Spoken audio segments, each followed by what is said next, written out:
जिन लोगों को इस संबंध में प्रश्न पूछना है उनका प्रश्न आमंत्रित है। ये बड़ा सवाल ये है कि आप ये कह रहे हैं कि भाजपा के वोटों का बिखराव नहीं हो, इसके बारे में पिछले 10 मिनट में आपने बताया, लेकिन आपका ये जो तर्क है, आपकी जो तर्क है, आप ये तेजस्वी यादव क्यों नहीं समझ पा रहे हैं?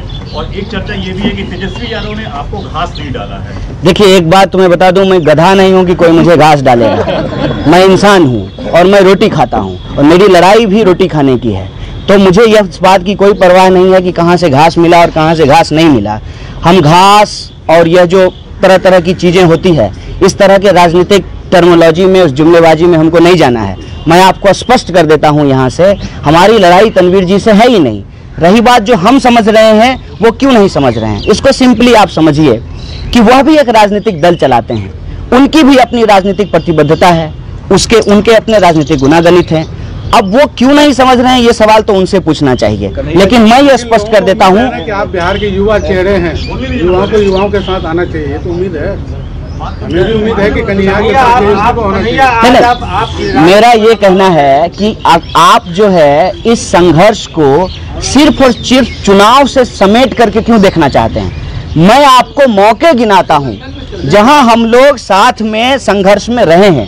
दिल्ली में जब मुजफ्फरपुर शेल्टर होम कांड को लेकर के एक प्रदर्शन जंतर मंतर पे बुलाया गया था, तो हम लोग साथ में थे। पटना की सड़कों पे भी लोग उतरे।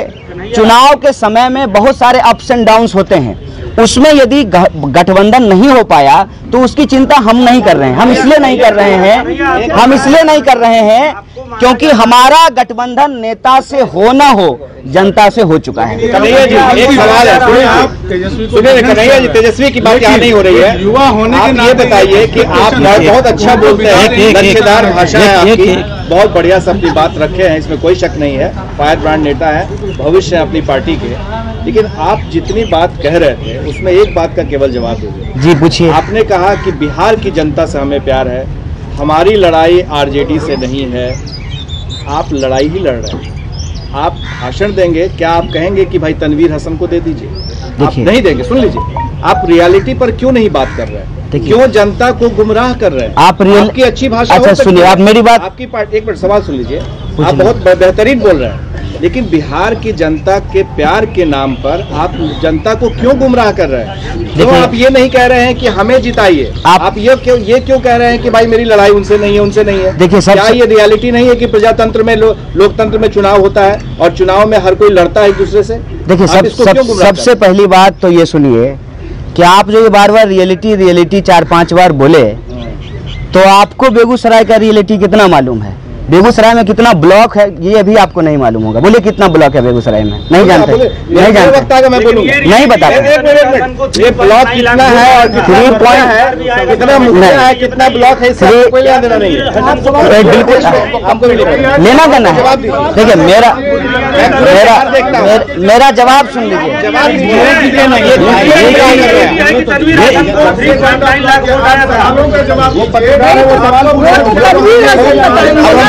सुनिए, नहीं सवाल का आप नहीं जवाब मत दीजिए, आप सवालों का जवाब दीजिए। आप ये आपको मैं इसलिए कह रहा हूँ कि ये कह रहे हैं कि ग्राउंड रियलिटी आपको नहीं पता है, ये कह रहे हैं। मैं कह रहा हूँ कि मुझे ग्राउंड रियलिटी पता है। मैंने अपनी PhD जमा करके बेगूसराय में ही वक्त बिताया है। बेगूसराय का गांव घूमा हूँ। बेगूसराय में आज की जो हालात है उसको आप समझ लीजिए। बेगूसराय में आज की हालात यही है। और ये बात जब भी आप पत्रकारों ने हमसे पूछा कि आप चुनाव लड़ेंगे कि नहीं लड़ेंगे, हम बार बार क्या जवाब देते थे? हम यही कहते थे कि जनता फैसला लेगी।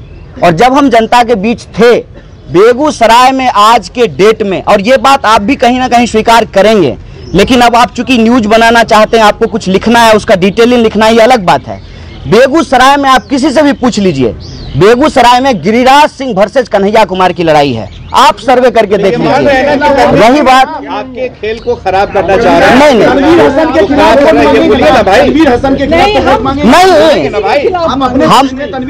हम तनवीर हसन के खिलाफ वोट नहीं मांगेंगे। हम इस देश के हित में वोट मांगेंगे, संविधान के हित में हम वोट मांगेंगे। और लोग जो है, फिर वोट का बंटवारा हुआ ना आपके बोलने दीजिए। कहेंगे कि तनवीर हसन के लिए भाजपा विरोधी वोटों का बिखराव बिहार में बहुत कम होने की संभावना है। उसका कारण हम आपको बता देते हैं। गठबंधन जो है पार्टियों का बाद में बना या टूटा है। तनवीर हसन क्या हारेंगे ना? बोलने दीजिए ना। बिहार में गठबंधन जो है पार्टियों का बाद में हुआ है। बिहार की जनता ने गठबंधन पहले किया है। इसलिए मैंने आपको ओपनिंग स्टेटमेंट में बताया कि मुजफ्फरपुर शेल्टर कांड जब हुआ तो क्या बिहार के विभिन्न राजनीतिक दल एक मंच पे आए कि नहीं आए? तो सवाल है, मेरा ये कहना है वो आपके खेल को खराब कर रहा है। तनवीर हसन को सपोर्ट करेंगे, क्या करेंगे आप बता दीजिए। तनवीर हसन लड़ाई में है ही नहीं। अरे ठीक है, तो महागठबंधन के वोट जो है आपके बंटवारा होगा ना, आपके वोट नहीं होगा, तो वो हारेंगे, नहीं होगा। तनवीर हसन हारेंगे, वो तो 23 को पता चलेगा। ठीक है, मैं ये कह रहा हूँ एक राजनीतिक सच्चाई आप लोग समझिए। आप सब लोग प्रबुद्ध पत्रकार हैं, बिहार में पत्रकारिता करते हैं। आज के डेट में बिहार के भीतर बिल्कुल दो तरीके का खेमा बन रहा है। एक, वो जो लोग अपनी प्रतिबद्धता संविधान के प्रति दिखा रहे हैं उनका खेमा है। दूसरा खेमा वो है जो आज के डेट में इस देश के बड़े बड़े कॉरपोरेट हाउस का प्रतिनिधित्व कर रहे हैं, उनकी दरबानी कर रहे हैं। यह ध्रुवीकरण हो चुका है। पर्टिकुलर सीट की यदि आप बात करेंगे, मैं आपको बताता हूं और ये आप देखेंगे जब परिणाम आएगा। पर्टिकुलर सीट की यदि आप बात करेंगे, अलग अलग सीटों की बात करेंगे, इस तरीके का मन बिहार की जनता ने ऑलरेडी बना लिया है कि जो कंटेस्ट में होगा, जो भाजपा के उम्मीदवार को हराएगा, तमाम लोग एकजुट होकर के उसको वोट देंगे। और बेगूसराय की आज की जो राजनीतिक हालत है, वो राजनीतिक हालत ये है कि तनवीर साहब लड़ाई में नहीं है। हमारी सीधी लड़ाई जो है वो गिरिराज सिंह से है और हमको बेगूसराय की जनता पे भरोसा है कि बेगूसराय की जनता जीतेगी और नफरत और उन्माद हारेगा। यह बात हम समझते हैं। और एक बात और समझ लीजिए, इसमें एक बहुत इंपॉर्टेंट बात है कि गिरिराज सिंह स्वयं बेगूसराय नहीं जाना चाहते हैं। उनके नखरे जो हैं वो दिल्ली में चल रहे हैं। क्या बेगूसराय की जनता इस बात को नहीं देख रही है कि जो आदमी बेगूसराय को ही रिजेक्ट कर रहा है, आप हमको बताइए कि बेगूसराय की जनता उसको कैसे एक्सेप्ट करेगी? नवादा जाने के टाइम में भी किए थे, नवादा में उन्होंने चुनाव 2015 में। एक बात बताइए, इतना पुराना मामला तो नहीं है। एक सवाल का जवाब दे दीजिए कि क्या तनवीर हसन को चुनाव नहीं लड़ना चाहिए, बैठ जाना चाहिए? नहीं, क्योंकि वो रेस में तो है।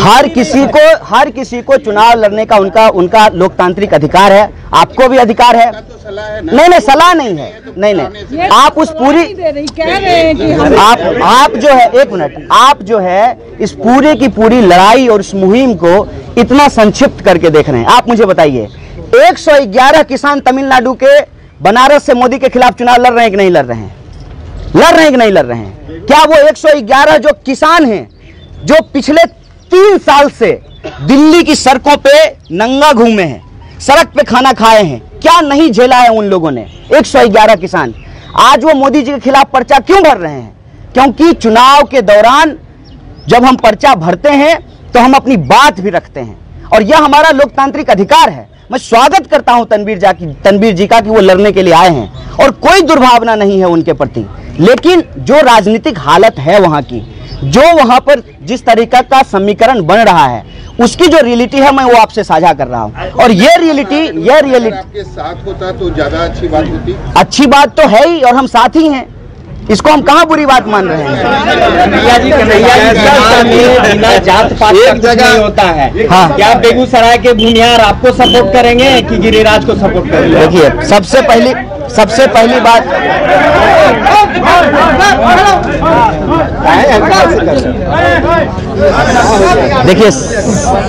देखिए सबसे पहली बात यह है कि आपको मेरी बात आदर्शवादी लग सकती है। आपको लग सकता है कि ये सारी बातें जो हैं वो आदर्श हैं, वो व्यवहार में लागू नहीं होता है। लेकिन एक बात मुझे बताइए कि इस उम्र में यदि हम आदर्श की बात नहीं करेंगे तो क्या करें? जात पात बिहार की सच्चाई है, मान लेते हैं इस बात को। क्या ये सही है? क्या इसको सही मान ले?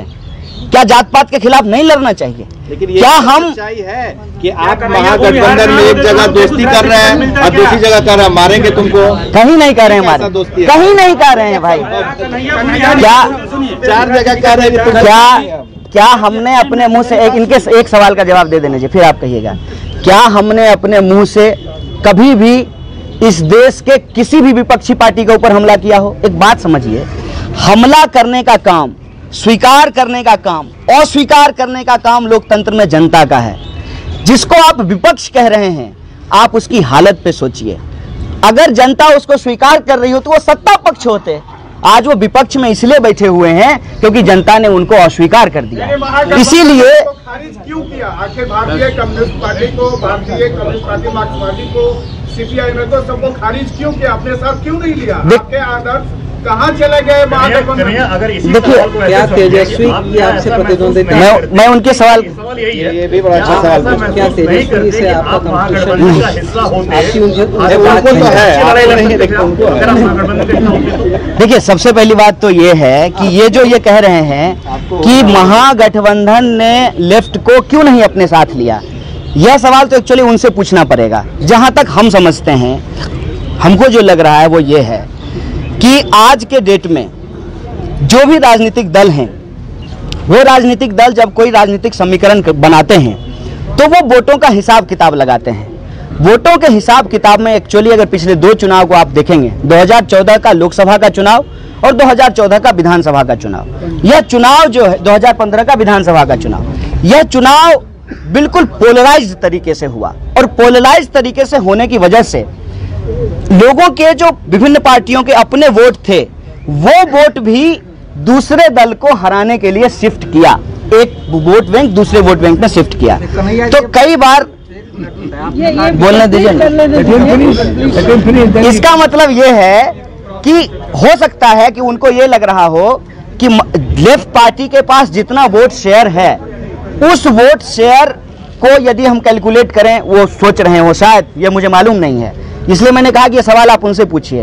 वो वोट शेयर शायद उनको इतना सिग्निफिकेंट नहीं लगता हो कि ये वोट यदि हमारे साथ नहीं भी होगा तो हमको सीटों का नुकसान नहीं होगा। लेकिन जहां तक हम समझते हैं कि कोई भी राजनीतिक दल अगर बिहार में लगातार सक्रिय है और जिसकी एक राजनीतिक जमीन है और जिसकी प्रतिबद्धता भी एक है, मतलब आरजेडी, कांग्रेस भी बीजेपी को हराना चाहती है, लेफ्ट पार्टियां भी बीजेपी को हराना चाहती है, तो मंजिल तो दोनों का एक है। अब वो बिहार में कहावत है, लड्डू लड़ी तब बुनिया झड़ी। लागू का यही है कि दो भूमिहार लड़ेगा, एगो जीत जाएगा। इसका मतलब ये है कि राष्ट्र जो वो लक्ष्य जो है दोनों का एक है। आरजेडी आदर्शवादी पार्टी है। क्या पूछ रहे हैं आप? इतना गुस्सा मत। सबसे पहले तो आप इतना गुस्सा मत कीजिए, इतना गुस्सा करने का जरूरत नहीं। बात करते हैं आप अलग रहते हैं, न्यूट्रल रहते हैं, अच्छी बात। इतना गुस्सा मत कीजिए। देखिए, मेरी बात सुनिए, एक बात सुनिए। बताइए, आप इनका सवाल का जवाब देते हैं। इनके सवाल इस बात सुनिए, मेरी बात। जेल में इसीलिए बंद है क्योंकि स्वतंत्रता सेनानी है। नहीं, मेरी बात सुनिए। एक बात जो मैं आपको कह रहा हूँ कि आज के डेट में जो परिस्थिति है, वो परिस्थिति ये है कि लोकतंत्र रहेगा तभी तो चुनाव रहेगा। मेरी बात समझिए, लोकतंत्र में संविधान का, शासन का होना जरूरी है। आज जिस तरीके से लोकतंत्र के ऊपर थ्रेट है, और ये मैं बनी बनाई बात तो नहीं बोल रहा हूं, जिस तरीके से रिजर्व बैंक के डायरेक्टर ने इस्तीफा दिया, जिस तरीके से सीबीआई के डायरेक्टर ने इस्तीफा दिया, जिस तरीके से अलग अलग संस्थाओं के लोग इस्तीफा देकर के जा रहे हैं, जिस तरीके से सुप्रीम कोर्ट के 4 जजों ने प्रेस कॉन्फ्रेंस किया है, जिस तरीके से दिन दहाड़े दिल्ली में संविधान की कॉपी जलाई गई है, इस बात से कोई इनकार नहीं कर सकता कि डेमोक्रेसी के ऊपर एक थ्रेट है। और बीजेपी के विभिन्न नेताओं ने बार बार अपने वक्तव्यों में यह कहा कि अगर 2019 में हम 400 से ज्यादा सीट जीत करके आएंगे, हम इस देश का संविधान बदल देंगे। हम समझते हैं कि हमारे लिए आज पहली प्राथमिकता यह है कि हम भाजपा को उसकी इस मंशा में कामयाब ना होने दें। कौन आदर्शवादी है, किसके ऊपर क्या आरोप है, उसका जस्टिफिकेशन देना हमारा काम नहीं है, उसका जस्टिफिकेशन उनका काम है। हमारा जो लक्ष्य है हम उस पर फोकस करना चाहते हैं। कन्हैया जी, आपने कहा कि जात पात में विश्वास नहीं, क्या कन्हैया जी भूमिहार नहीं होते तो क्या बेगूसराय से कैंडिडेट होते?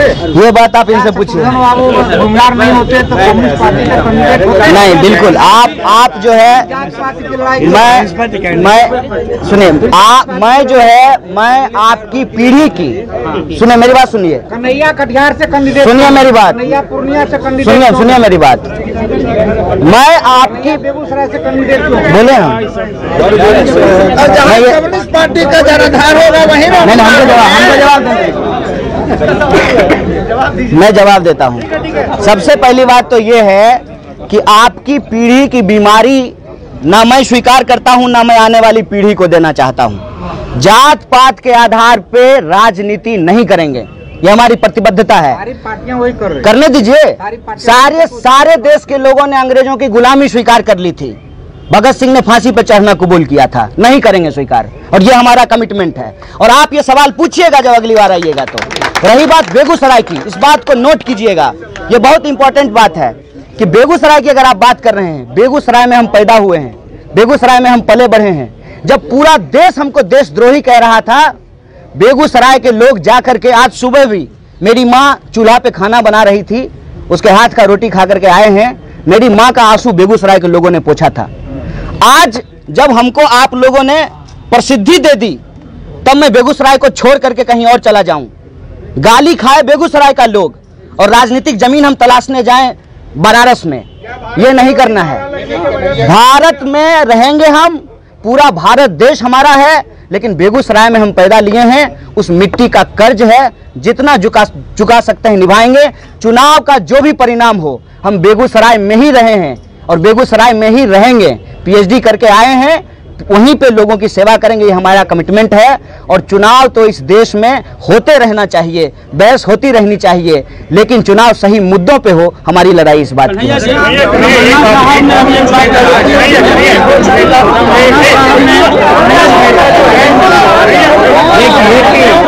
आप बाइंड अप नहीं करते, वो